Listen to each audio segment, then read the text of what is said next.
realities and stuff doesn't go away when one of us closes our eyes, you know, or one of us stops believing. So what discernible path to truth is there in, for example, the Christian worldview? So you're asking me, see, I have discernible path. You're asking me how do I know? I'm asking how you can prove God, I guess. It's kind of cheaty. You can't prove God. Yeah, you're telling me how do I know how does one know that he thinks is true is really true? Let me rephrase it then. If you are admittedly or acknowledging that you believe in something that's not necessarily demonstrably true. Well, not something that's not necessarily quantifiable. It's a difference. Well, then I don't know if I can rephrase the question, because the issue is, I use reason as a path to truth, and it seems that you're using reason plus.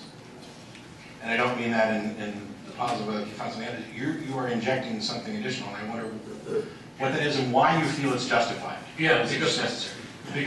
Because so you're thinking this is what's hard. You're thinking in both fundamentalist and Catholic classic categories. Okay, and I don't buy into those. I really don't. I look at the apprehension of truth. Okay, let's call it that. Okay, how does one find truth? Okay, it's certainly reason. I mean, you use your mind. But there is much in life that reason, you use your reason to maybe describe, but reason itself can't capture. Notions of justice, notions of beauty, the essence of meaning, okay? And those are things that are certainly reasonable, I mean, subject to reason, so to speak, but they are also broader than the categories of reason can possess. That's, for example, why we have music. Okay, what is music? Is music reason? No, it's not. But is music reasonable? Yes, but it transcends the very categories of reason because it can communicate something greater than the categories of reason themselves can possess. It's not unreasonable. It's part of reason. But if we were to reduce the color and the narrative and the story of a musical piece just to reasonable categories, we'd be missing the entire message. That's what I mean. Okay. Well, that was a fascinating exchange, and perhaps in the concluding remarks it'll continue, but each side now has 5 minutes for wrapping whatever bow they would like to put on this, and then we'll proceed to open questioning. Matt gets 5 minutes for closing. Yeah, and I'll take conservative last, in part because I want to get to the other questions. It seems that there's a great many things we agree on. One of my goals is to try and figure out where we agree and where we disagree and why. I don't know that we can get there. I can tell you why. And hopefully you will. It seems that there are many things that we agree on. And I heard you say at one point that you don't have any problem with the idea that atheists can discern morality through a different source than what you do. And so it seems that while I'm saying the source of morality is reason, you're advocating a reason plus, or a reason and some other word, or an amplifier. I don't know. I'll let you get to that when you get to it. My thing is, and this goes to my general inability to comprehend why people consider faith to be a virtue. And I don't necessarily know that we're in disagreement here because I'm not as familiar with Orthodoxy, but to me, reason is it. I mean, when it comes to discerning the truth, it's all you have to go on. You can only comprehend what you can comprehend. Your limits are there, and that's the reason we use it for everything. It's the reason we have discussions. It's the reason we set up debates, and I've used the word reason 4 times. It's it. And what we also know is that when people propose alternate paths to truth, alternate paths of discernment, they cannot reliably demonstrate consistent results. We see this in the fact that there are hundreds of religions, thousands of denominations, and schisms all over the place, which, you know, if we were having a different debate on the nature of God and religion. I'm sure he and I would agree on even more things. And the one thing that, because generally speaking, we both reject every God that's ever been proposed except for one. And my rejection is based on this, in part, on this idea that until it's reasonably demonstrated, I can't see it. Faith is not a reliable pathway to truth. And we know that the secular moral system is, in fact, superior, both in that it necessarily has the interests of the participants in mind. It is internal. It is built on self-correction. Its entire purpose is to build a system that checks itself. It's not easy. Sam Harris lately has been referring to human well-being as the pinnacle goal. And I happen to completely agree with it. Reading Sam's book, it was like, yes, I've been saying this, but I didn't have the language. And he's been called on the carpet for the nebulous nature of well-being, and his answer is to tie it to health. And I highly recommend that anybody who's interested in the subject, regardless of where you sit in the spectrum, it's a good book that will make you think. And I hope that we've both done that as well. But we need to show the people who are adopting these secular positions that to stop.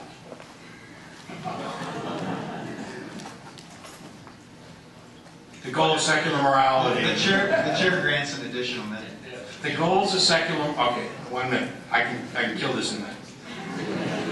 We need to show people that they don't have to be stealth secularists. They can actually join in and participate. They can be proud of their participation, and they can directly benefit from their contributions rather than standing in opposition to the very values they secretly embrace.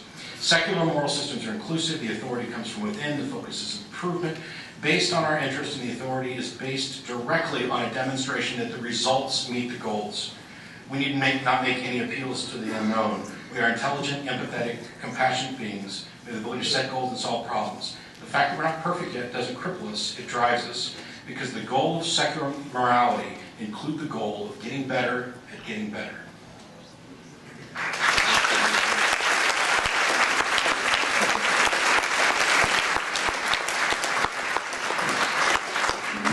Okay, final statement.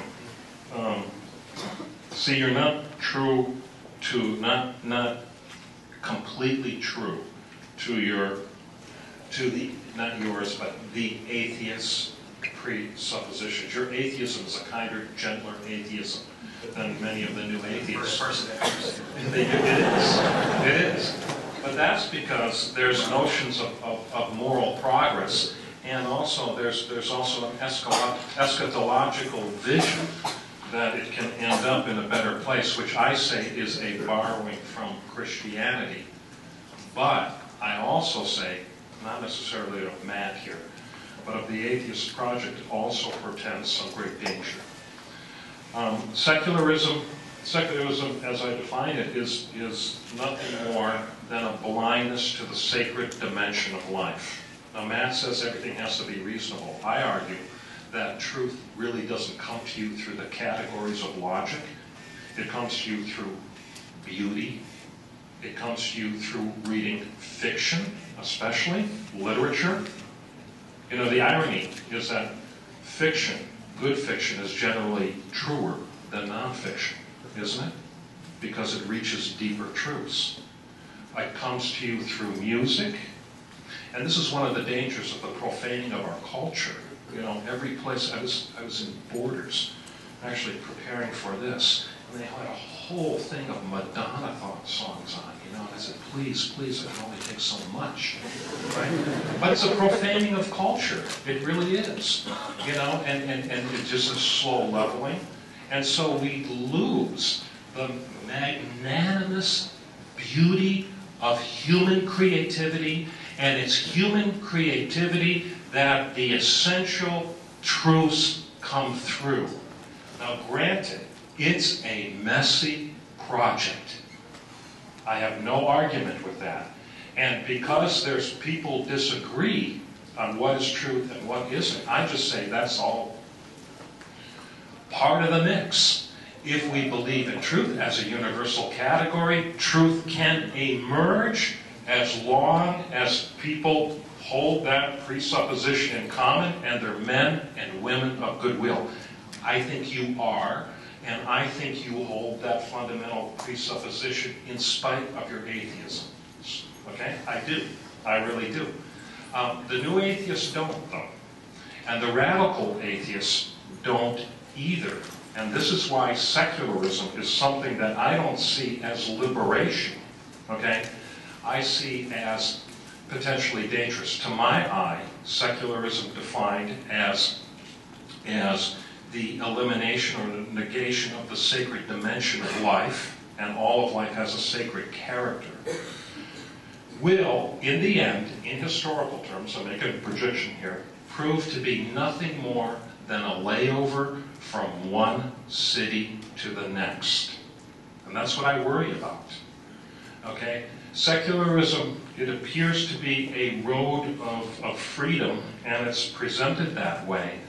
I'm not so sure it is. I worry that it's going to end up in tyranny. Why do I point to this? I'm not holding Matt responsible to this. I'm not holding all atheists responsible to this. But the atheist project, from the 1900s forward, has been a bloody one. A very, very bloody one. And the historical record is not kind to it. So if secularism leads us to a new city, a new Jerusalem of sorts, where human sensitivity has been reduced to raw logic, and the belief, okay, not the proof, the belief that men and women are nothing more than the molecules that make up their brain, then this vision, this world vision, where truth comes through the flourishing of human creativity and human beauty and human language and the architecture and the music and the literature, it will be lost. It will be lost, because that kind of human flourishing, that kind of human creativity ultimately has its source and origin in the living God. And all of us, I'm speaking as a Christian, all of us were created by Him to share in that life, and our fulfillment is to express that community in our particular human, personal distinctiveness. That's lost. That's the vision that is lost in secularism. And the historical record, as I said, shows that secularism, the denial of that sacred dimension, is a place that leads, in the end, to concentration camps and gulags. It does. Read your history. The time for questions and answers is not started. Read your history. I'll close with this. I said that this is one of the fundamental questions of our age. If you want to read of this in more specificity, read the new philosophers, the new French philosophers, André Gloucester, Bernard Henry Levy, especially read his book, Barbarism with the Human Face. This is being talked about on very, very high levels. Hitchens knows this. And this is what he's arguing against. Popular atheism, even popular Christianity, doesn't. But understand that much is at stake here. And one of the things is at stake is the very light that has enlightened Western culture, as imperfectly as man has seen and perceived that light. But if that goes out, if that is extinguished, then we face a very, very dangerous future indeed.